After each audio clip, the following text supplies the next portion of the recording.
That was the credit card industry he was changing. Mm-hmm. I'm Capital One. Have What's it in your your way. wallet? Dang it, I couldn't remember what it was. You're talking about some Burger King over here. Discover's dead. They're gone. Well, not exactly. Capital One just completed a massive $35 billion deal to acquire Discover. This could completely reshape the credit card industry. Stop wasting money on that dumb shit and instead put it in investment. I know it's tempting to spend it and be broke again. As always, I'm your bro Taylor. And I'm your bro Ryan.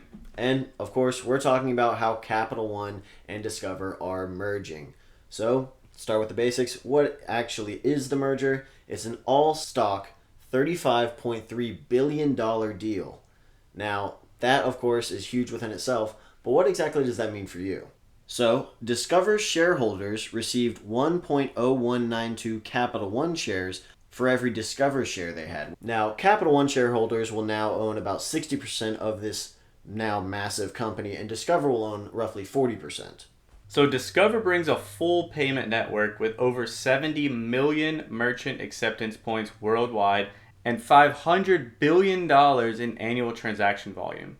Capital One currently relies heavily on Visa and Mastercard to process all their transactions. By buying Discover, Capital One suddenly becomes one major bank with its own payment network. So by internalizing transactions, Capital One can reduce network fees, capture more revenue per swipe, they can control more customer level data, and they can build a closed loop ecosystem like American Express. I think this is pretty big because right now, Visa and MasterCard pretty much run everything. And now you have a big contender that actually already has a lot of weight in the market that's going to have an even bigger party helping them out to spread even further so they can maybe knock Visa and MasterCard down so it's a little bit more competitive. So they can't keep charging crazy fees and everybody has to play on a better even playing field. Hopefully, we'll say. We don't know what's going to come about this exactly, but I think it's a good thing when you have more competition. Yeah, 100%. You know, a lot of people are like, there's basically a duopoly between Visa and MasterCard. Sure. So adding another challenger is obviously going to be beneficial just because of how the market works. And not just beneficial to obviously Discover and Capital One, but beneficial to all the consumers. So going into a bit more detail of exactly the benefits that this will have for us consumers, Capital One will be able to leverage its own network in a way that they may be able to offer better rewards.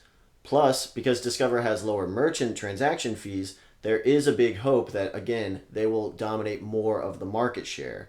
Plus, being its own integrated network, there is some expectation that this would improve fraud reliability and detection and things like that. Those are all great things. And these are two, in my opinion, two good banks that are typically for the consumer anyways, that offer really good rewards, that offer no fee. Both banks are big about no to low minimum fees. They're both big on rewards, like the Discover debit card offering rewards, the catch-all card of like 3% cash back in Capital One. They're just one of the best travel cards, stuff like that. They're both really good banks with low fees. They kind of seem like they're more for the consumer. And they both offer really good high-yield savings accounts. So they're like they almost matched anyways really well on a lot of things that it made sense for these two to merge. And I've heard good things about their customer service. Exactly. Great customer service from both sides. So I think it's really cool. And as a Discover customer, I'm excited for the Capital One Cafe.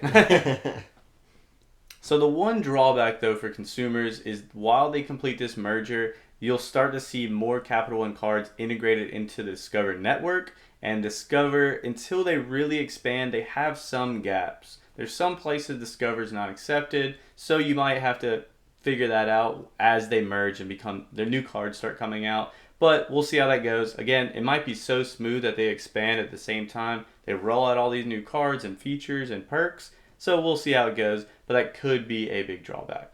Now, in terms of timeline, the deal actually closed about May of last year. And they've already started moving over integrated, I think this month, at least mine has, this month, switching everything from Discover to Capital One. And the way from what I've seen how it's going to work is if you apply new, you're going to get the new Capital One no matter what, whether it's savings accounts, credit cards, anything like that. And if you're Discover, you're going to get moved over and your logins are going to be Capital One, but you can still use your credit cards until you need a renewal, then you'll get a Capital One card. And it's going to be pretty smooth. Yeah. Again, I'm excited for the Capital One features and the Capital One Cafe, but still the customer service and all those perks of Discover. So I think it's going to be great. I'm not upset. I don't plan to close my card, to be honest. So I'm actually a little bit excited for it.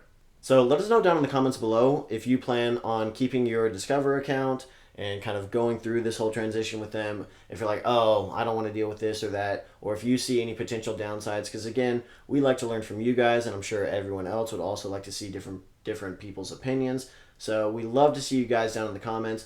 If you found this video very informative and like this kind of content, be sure to like, subscribe, share, and we'll see you guys next week.